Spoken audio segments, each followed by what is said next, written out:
I'm going to show you our top 5 PCS moving tips so you can move stress-free. Let's go. Hi, my name is Meredith Rincars. I'm the owner of the Restart Specialist. And if you are a creative business owner who is looking to relocate your business or rapidly market and grow your business, then I want you to go ahead and hit that subscribe button and that notification bell so you don't miss out on any of our content that comes out every single week. Moving is stressful and frustrating, but it doesn't have to be.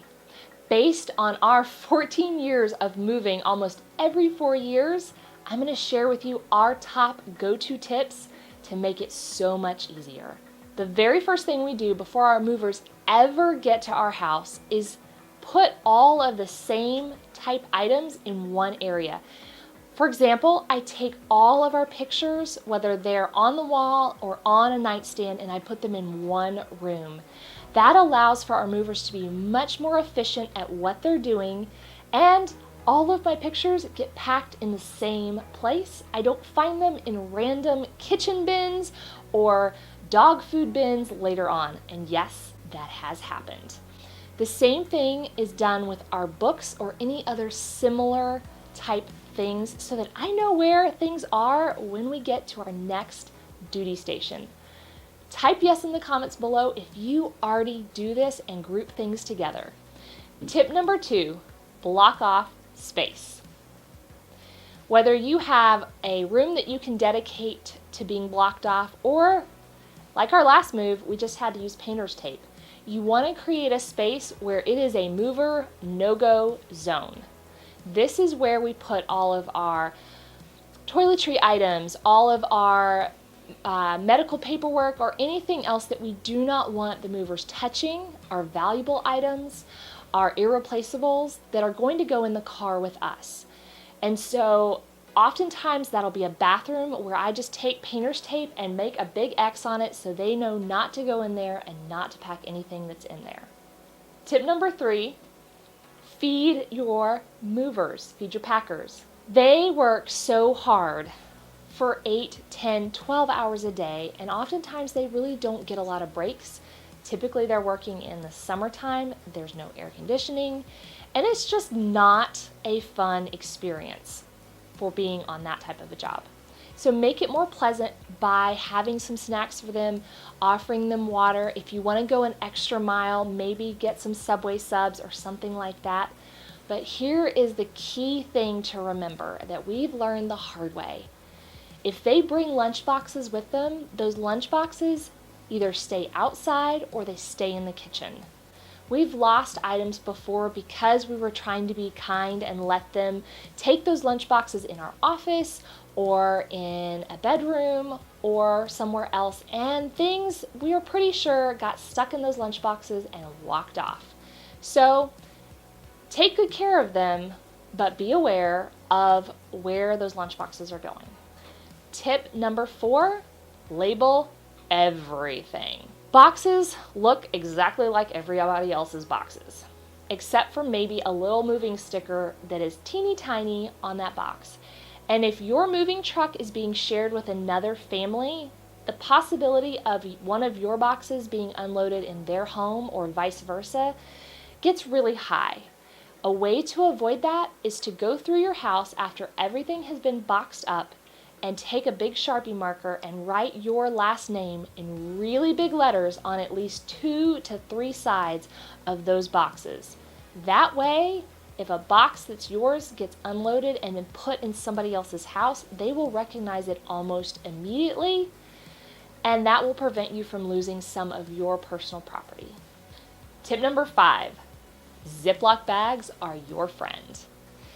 I learned this the hard way when we moved the first time with our son.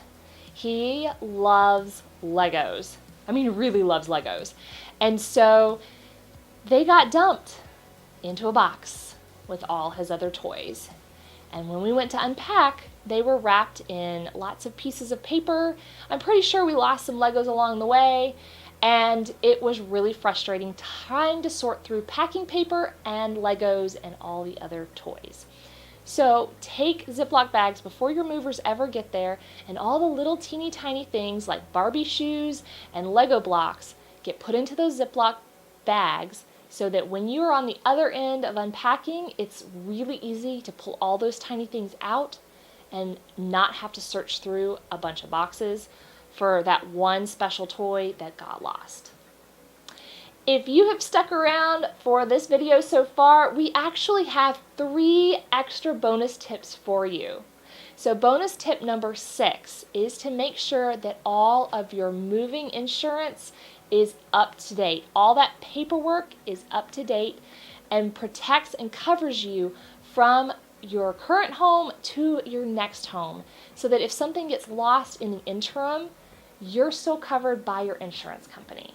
Tip number 7, pack all of your irreplaceable items in that one place we mentioned earlier and make sure that you put them in the car with you. Don't let your packers move them. These are things that you cannot replace.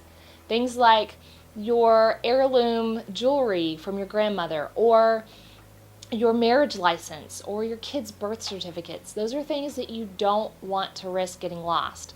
In addition to that, we always pack our computers and any other electronic gear that we have sensitive information on or personal information on. Tip number 8, when at all possible, do a door-to-door move. So there are 2 types of move. The first one is a door-to-door, where they literally pick up your stuff, put it in a truck from your door, and take it to your other house and unload it at that door.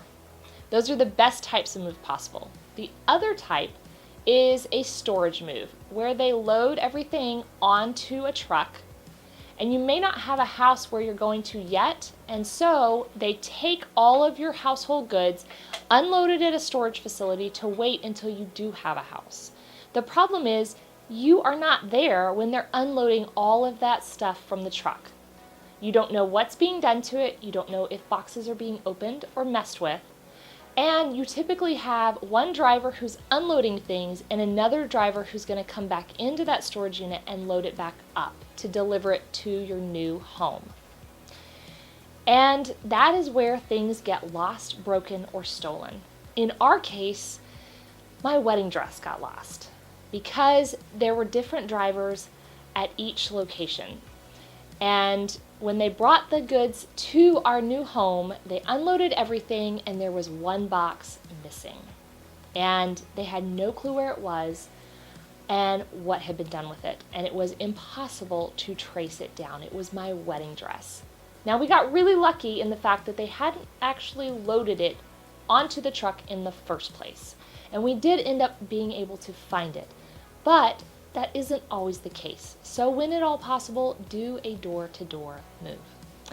Moving a house is stressful enough, but with these tips, it doesn't have to be. Now, if you're also a creative business owner who's having to move your business, there are things that you can do to avoid added stress for that. And we have a PDF download in the show notes below just for you to help making that business move so much easier. Thank you so much for watching this video. We hope that it has helped you as you prepare for your move. If you have liked this content, let us know by leaving a comment below and by hitting that like button as well. If you have a fellow friend who is facing a move and is stressed out, share this content with them, help them out. And as always, make sure that you hit that subscribe button so you don't miss out on any of our content that comes out every single week. Again, thank you so much for watching this.